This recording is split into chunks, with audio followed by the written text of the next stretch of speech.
morning, everybody. I'm a designer of physical things. I make stuff. How many other people out here make stuff?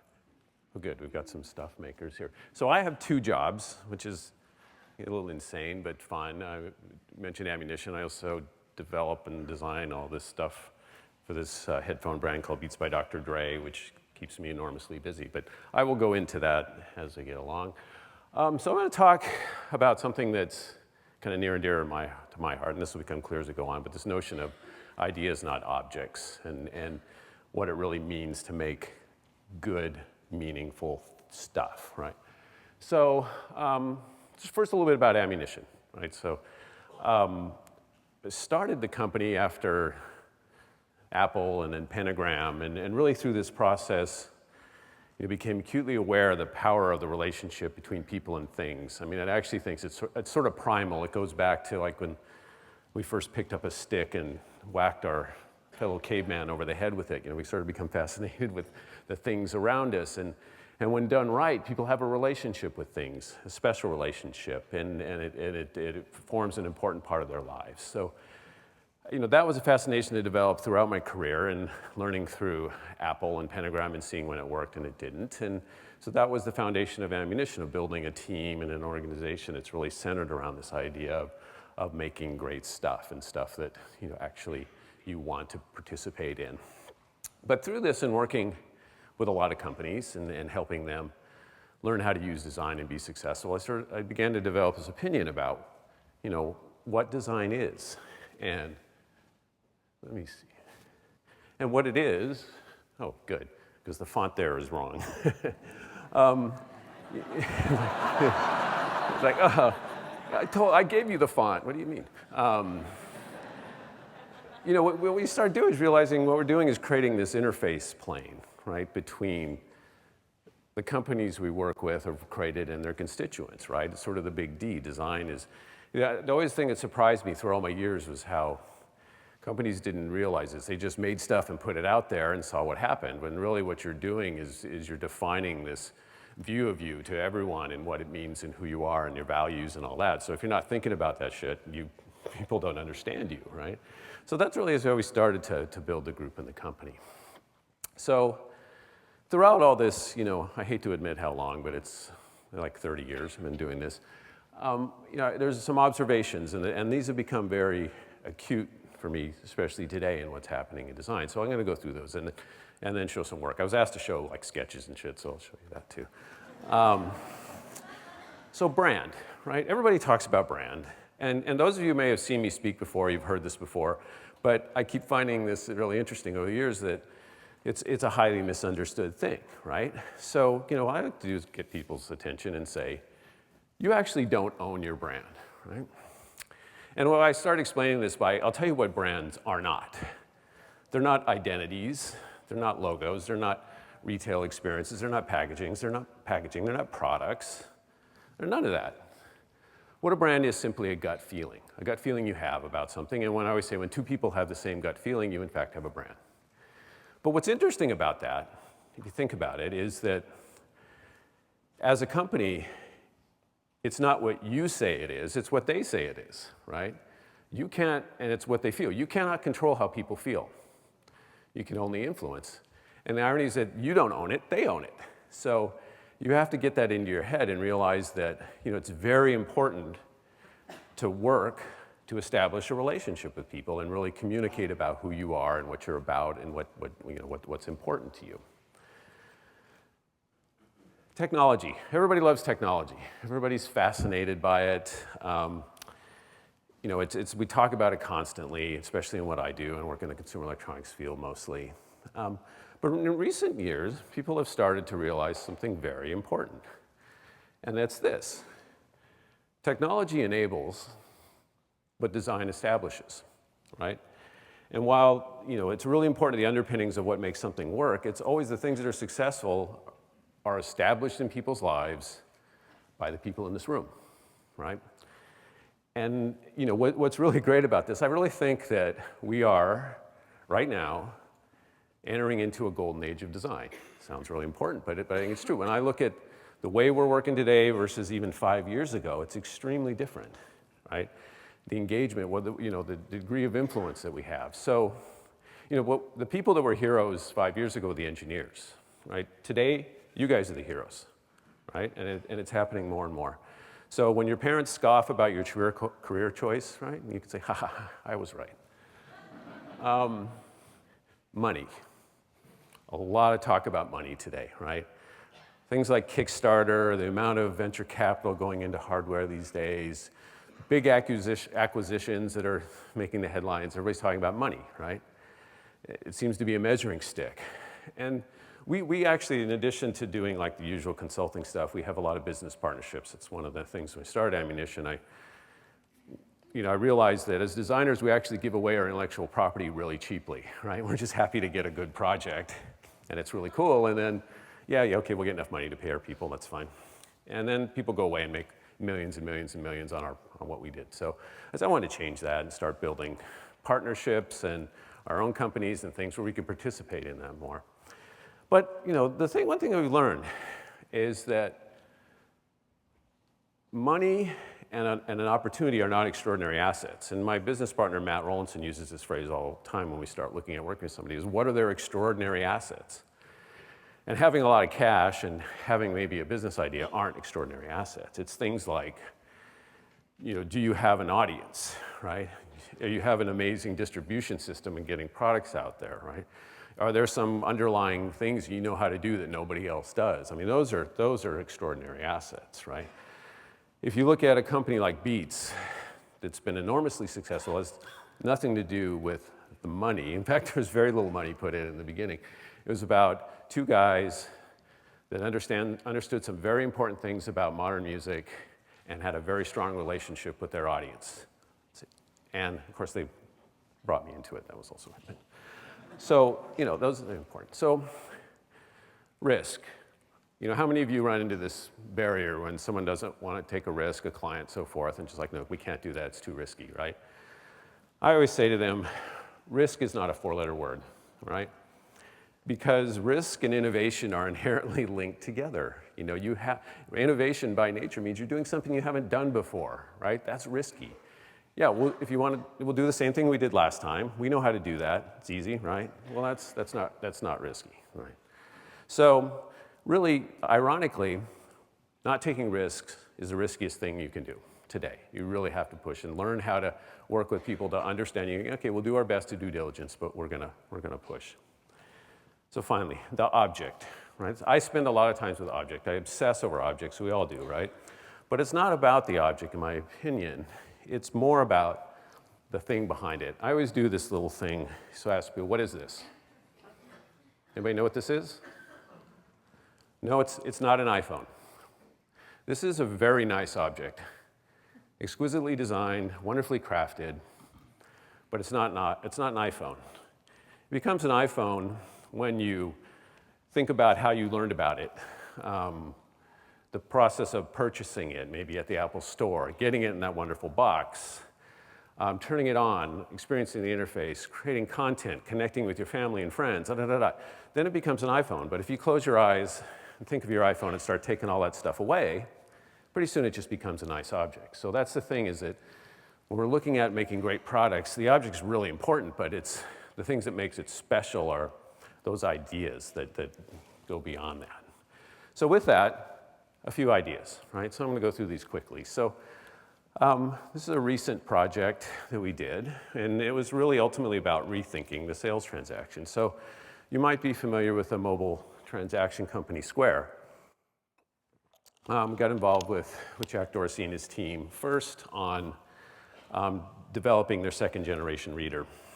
So if those of you who haven't used Square, it's an amazing idea that really democratizes the credit card as a business tool. All you need to do is download the app, get the reader, sign up, and you're in business taking credit card payments. So it doesn't matter if you have your own boutique shop or you're a guy in the street selling art, all of a sudden you're in business using credit cards, and it's fantastic.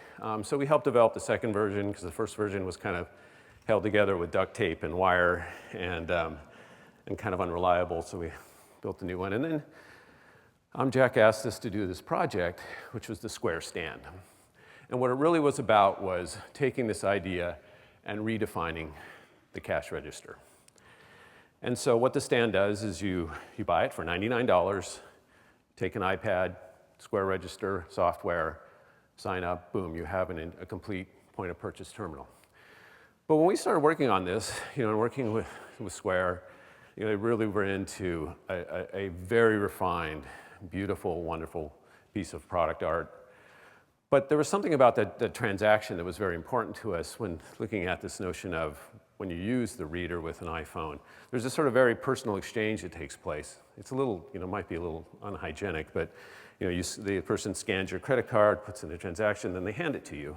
You look at it, you sign it with your finger, you give it back, right? So we felt that was an important part of the Square experience. So when we developed the stand, it has this 180-degree swivel. So it sort of fosters that relationship between the retailer and the customer, right, of exchanging back and forth in that transaction. And that we thought was one of the most critical things. So I was asked to show some sketches. Here's a sketch. But that one in the lower right kind of sees where we start thinking of this idea of putting the card reader out in front and really floating the terminal, the stand, the iPad up above it, right?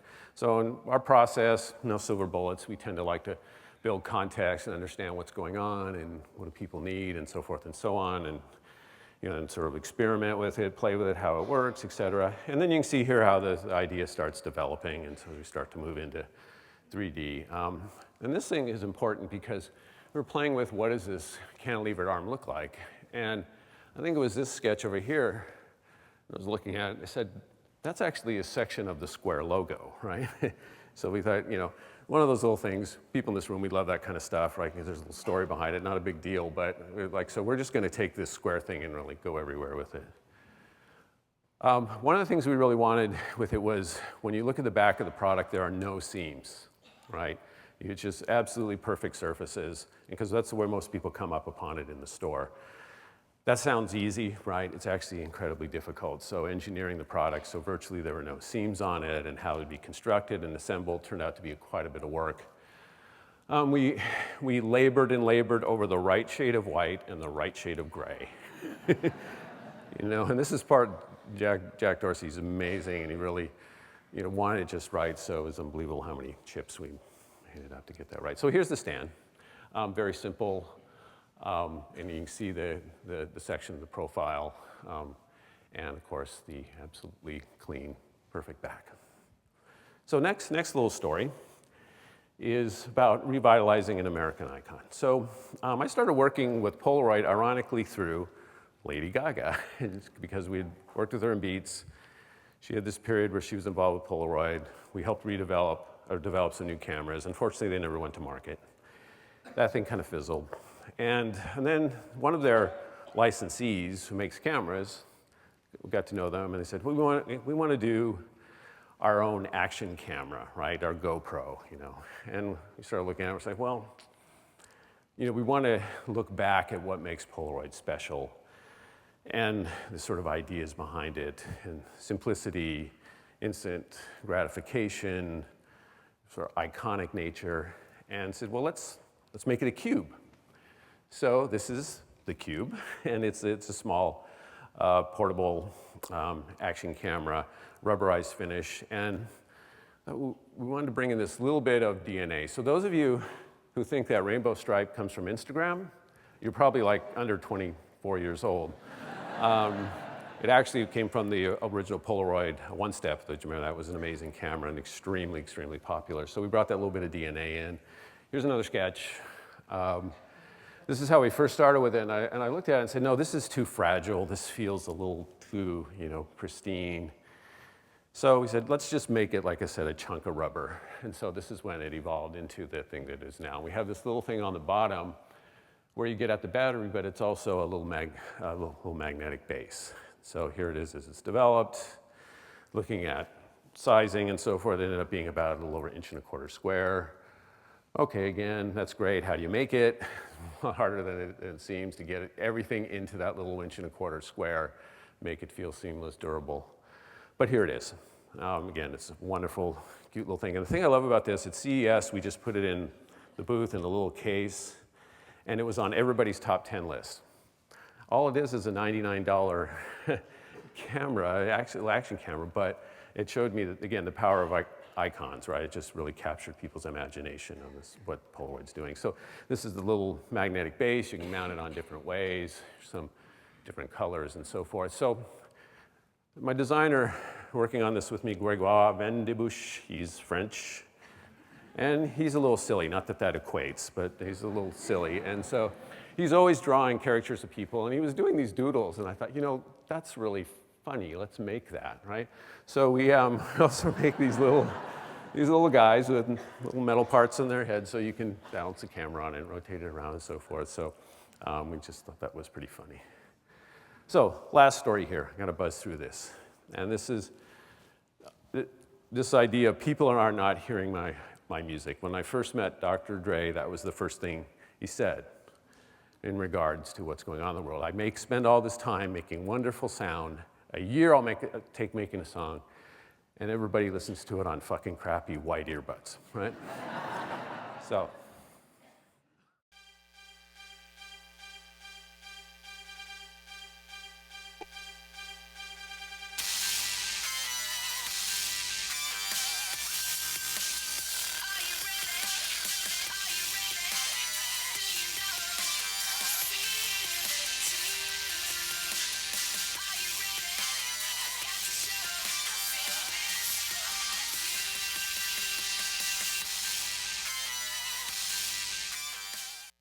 We need a better sound system.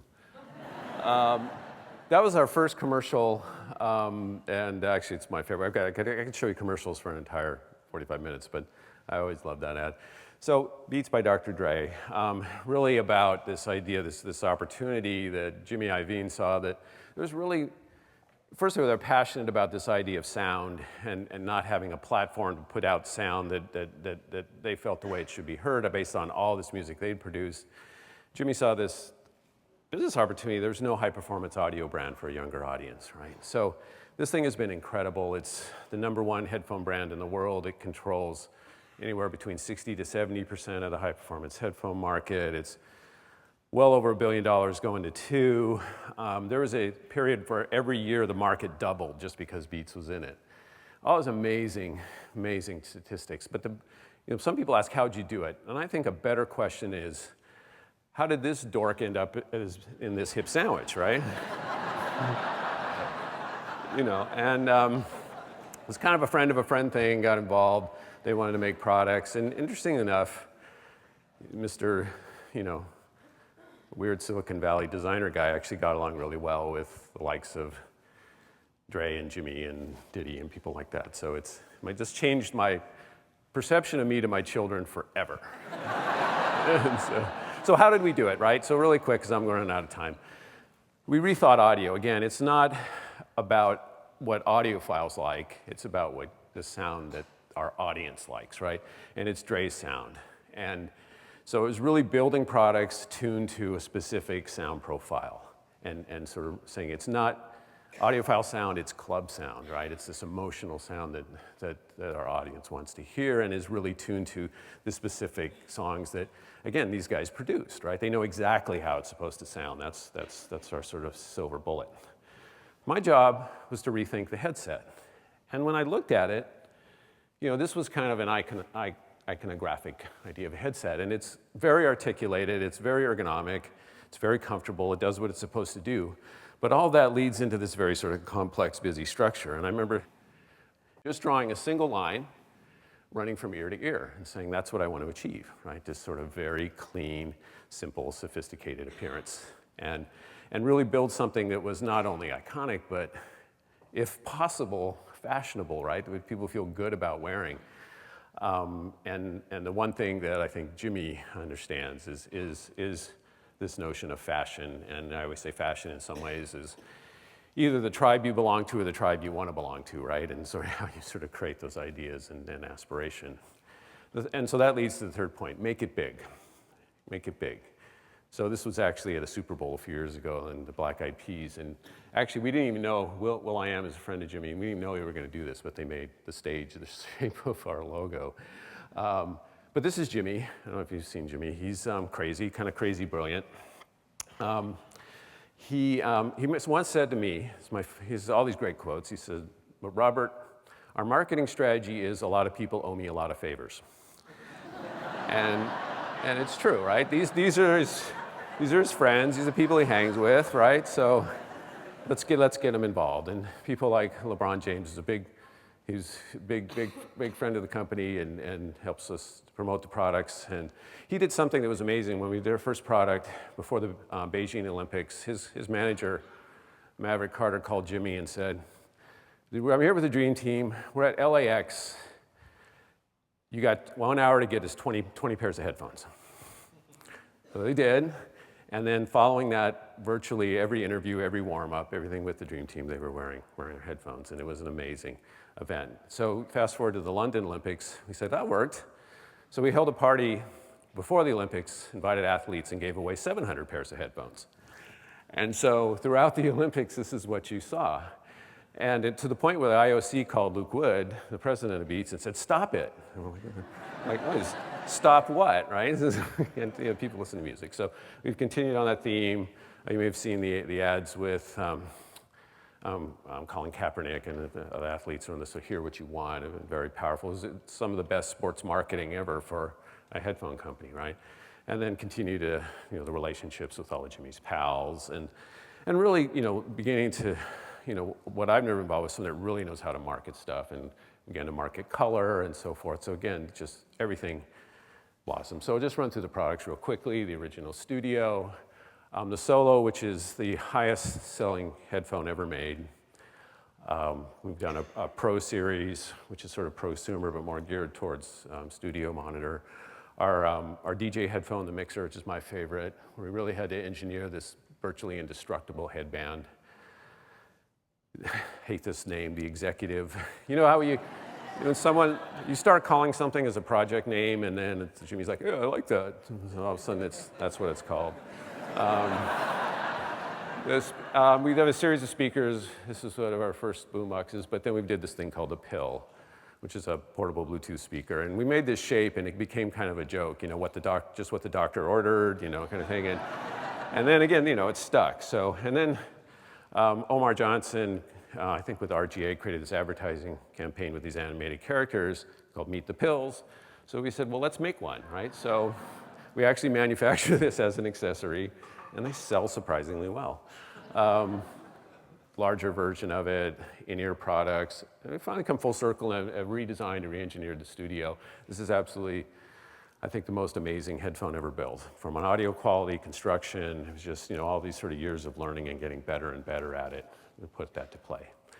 So I always like to say, one of my favorite brands in the world is Harley, right? Because any company that gets their logo tattooed all over everybody, right, is doing something right. So it's like, to me, it's a measure of success. So one day on Beats' Facebook page, I saw this picture, and I thought, God, she's going to regret that. But it just, it starts to show when you're actually doing something right culturally that happens. So I'm over, so I'm just going to blast through this. The last thing, I never show charts. I have one chart, right? So this is, when you're thinking about working with your clients or company, right, and sort of making stuff, there's this chain of events that happens. Most people view design like this, right? It's something you get requirements in and stuff out and then get out of the way, right? And then we talk about all those people we like to hold up on pedestals like Apple or pick your ones, BMW, whatever. They actually understand it very differently. They flip it on its side and stretch it out, right? And what that means is, the idea of design in that chain of events should be a topic conversation, constantly. Everyone involved needs to understand what you're trying to achieve and that end experience and how they play a role in it and what they do. That's how you make great stuff, right? But what I like to say is if it was easy, everybody would do it, right? So anyway, I've gone over, but thank you very much, and thank you.